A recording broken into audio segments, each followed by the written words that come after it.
Mag-aalas 2 na ngayon ng hapon pero kami ni Criminology bago pa lamang papunta ng bayan. Ang usapan namin ay 5:30 kami na madaling araw mamimili pero dahil nga tanghali na nakauwi si Criminology galing Quezon kaya naman pinagpahinga ko muna bago nga kami umalis papuntang bayan. At mula nga nung makadiretso ang mga motor mula bayan hanggang sa may amin ay ngayon nga lang uli ako nakadaan dito. At tama nga sinabi sa akin ni Criminology dahil bukod nga sa makitid doon sa may bandang dulo ay lubak-lubak at mabato pa nga ang daan kaya naman maglalakad ako hanggang Pagan. Ay kaawa na kasi ang motor kung aangkas ako sa may malubak na daan ay baka nga dumiretso kami ng dagat.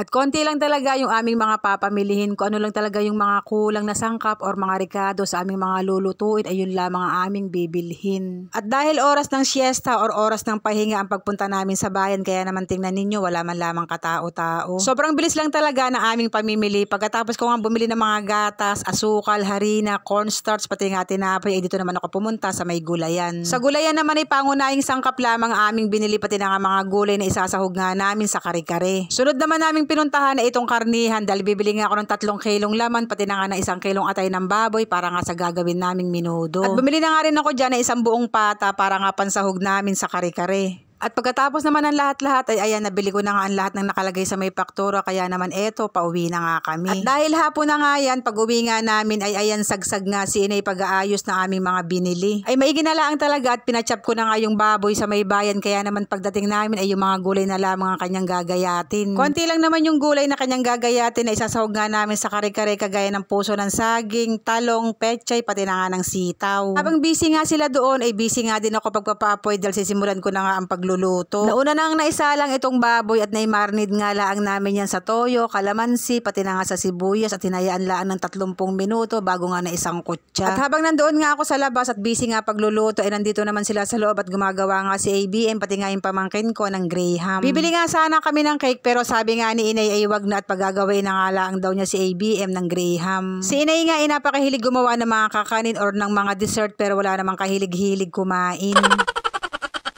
At pagkatapos namang maisang kutsa or mapakuluan nga yung baboy ay ayan nagsaing na nga rin ako ng malagkit. At pagkatapos naman ay ayan gumawa na nga rin kami ng latik or ng putong na ilalagay nga namin sa ibabaw ng biko. Sobrang tagal nga ang inabot ng aming paglalangis or nung paglalatik at ayan nga inabot na nga kami ng dilim. At di pa man din kami nakakatapos pagluluto ay dumating naman si Yums at pagkatapos ngay meron ng bit-bit. Piyesta nga sa kabilang ibayo at sabi ko nga ay wag kang uuwi nang wala ka man laang na isasyaron.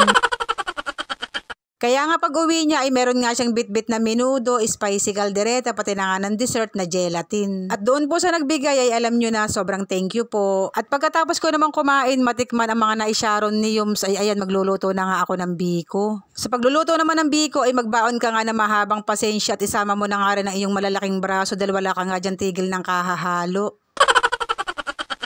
At doon nga pala sa biko habang ako'y kumakain bali si inay na nga lang ang nag-umpisang magluto niya at lumabas na nga lang ako para nga maghalo ng maghalo. Pag nagluluto nga kami ng biko ay hindi nga namin hinahaluan ng bigas, purong malagkit lang talaga para nga makunat. And after 3 years ayan sa wakas luto na nga rin ang aming makunat na biko.